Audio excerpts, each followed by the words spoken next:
xibaar yu wér te wóor ca tàng-tàng ba abonnez-vous pour ngeen di mën di jot suñuy vidéo. daleen ak jàmm seen chaîne bi di Buzz 221 HD coow li nga xam ne moom moo daal di jaar ci diggante homme d'affaires bi di Bocar Samba Dièye ak banque bi ñu dippee CBAO daal di nay mujj daal di teeree ci taabalu son excellence président Bassirou Diomaye Diakhar Faye lu sabab nag coow loolee mujjee dem ba daal di teeree ci table son excellence président Bassirou Diomaye Diakhar Faye moom mooy que ne kii di docteur Mbaye Cissé di njiitalu association bi ñu dippee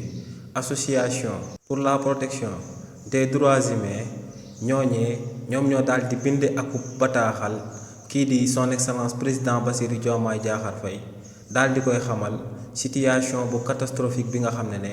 kii di Bocar Samba Dièye di ak homme d'affaires sénégalais bi nga xam ne depuis ba mu juddoo ba léegi moo ngi nekk ci service de la nation fexe ba daal di nekk akub milliardaire ci xaalis bu lew kookee moo ngi nekk di dund akub situation bu difficile te li ni mel lu ko daal di teg du lenn lu dul banque bi di CEDEAO bi nga xam ne dafa daal di am doole te nekk di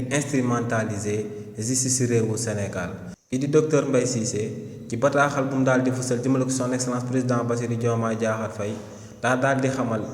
bépp autorité ak son excellence président Bassirou Diomaye Diakhar Faye que ne ñoom dañoo daal di am devoir moral ngir daal di aar ñi nga xam ne ay sénégalais lañ te yoonu réewu Sénégal di amal loo xam ne bépp sénégalais da koy daal di ñaawlu ne lu leer ba am moom mooy que ne ci coow li nga xam ne moom moo daal di jaar ci diggante kii di Bocar Samba Dièye ak banque bii di BCEAO ne kii di Bocar Samba Dièye daan na banque boobee di BCEAO lu tolloog ci ay 12 procès yu doon jaar seen diggante te ne ndogal lu mujj du daal di bàyyeekoo ci yoonu réewu Sénégal moom mooy que ne kii di Bocar Samba Dièye moom moo war a jël xaalisam daal di koy jébbal banque bii di CEDEAO nee nag li ni mel bu amee ñu bëri mun nañoo daal di njortu que ne banque bii di CEDEAO dafa daal di jaar ci suuf amal lu mu warta amal te loolee moom moo sabab mu mujjee daal di am akub décision de justice bu ko daal di favorable. kii di docteur Mbaye Cissé nag ne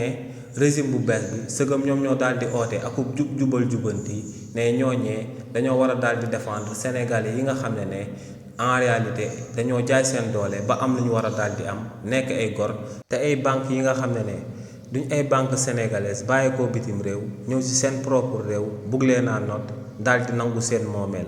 kii di docteur Mbaye Cissé ne lu leer ba am moom mooy que ne son excellence président Bassirou Diomaye Diakhar Faye dafa war a daal di aar ba noppi soutenir kii di Bocar Samba Dièye waxul nag mu daal di jël aku parti prise waaye ne kookee na daal di fexe ba yoonu réewu Sénégal daal di jouer rôle bu mu war a daal di jouer jëmale ko ci coow li nga xam ne moom moo daal di jaar ci diggante kii di Bocar Samba Dièye ak banque bii di CBAO. xibaar yu wér te wóor ca tàng-tàng ba abonnez-vous pour ngeen di mën di jot suñuy vidéo.